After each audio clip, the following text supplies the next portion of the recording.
من دڵشاد باڵەکی چالاکی مەدەنیم بۆ سەلامەتی خۆم و ئەندامانی خانەوادەکەم و هاونیشتیمانیان پابەندی ڕێنماییەکانی وەزارەتی تەندروستی و پزیشکان دەبم بۆیە من لە ماڵەوە خۆم کەرەنتین دەکەم.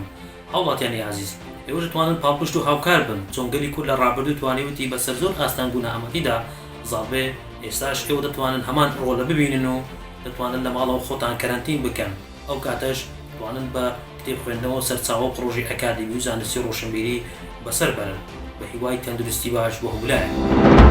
بەڵێن دەنکەوای پابەندی بڕیارەکانی حکوومەتی هەرێمی کوردستان و وەزارەتی تەندروستی بین، تایبەت ئەم 14 ڕۆژە لە ماڵەوە دەبین و کاتەکانی خۆمان تەرخان دەکەین بۆ کۆمەڵێک بابەتی گرنگ و بەسوود کە پێویستە پشوو بدەین لە ماڵەوە بۆ ئەوەی لەم ڤایرۆسە بەدوور بین و کۆمەلگاکەمان بەدوور بگرین لەم بابەتەیەدا کە پێویستە چۆن حکوومەتی هەرێمی کوردستان زۆر بە گرنگ و بە توندی ئەم بابەتی بە هەند وەرگرتووە و ڕێگری لێ دەکا بۆ بڵاوبوونەوەی ڤایرۆسی کۆرۆنا، ئێمەش بەردەوام دەبین و پابەندی بڕیارەکان دەبین. ئەس ڕەمەزان سڕەدی مستەفا سەرۆکی کۆمەڵە ئاکادمیە زانستین سیاسی من و خێزانە خۆ بڕیاردات ماڵ بە ببینن بۆ هەندێ پاراستنا ژیانەمە و کەسوکارێتمە و هەمی خەڵکی کوردستانێ لەوێ ئێشا بەربەڵاف یا بناوی کۆرۆنایە. داخوازش هەمی هاوڵاتیت کوردستانت کێن پێگیری بڕێنمان حکومەت هەرێمە کوردستانی بکەن بۆ هەندێ ئەم هەمی ژیانەکە بەختەوەر و سەرفەرەز و تەندروستدا بژین.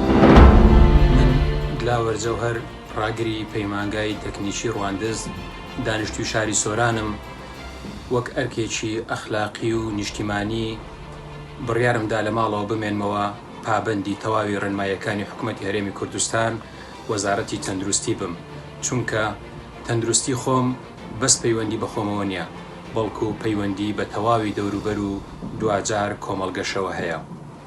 مامۆستایان و قوتابیان و فەرمانبەرانی قەدرگران، ئێوەش لە ماڵەکانتان بمێننەوە، چونکە پابەندبوونتان ئەرکێکی ئەخلاقی نیشتیمانی ئاینیە.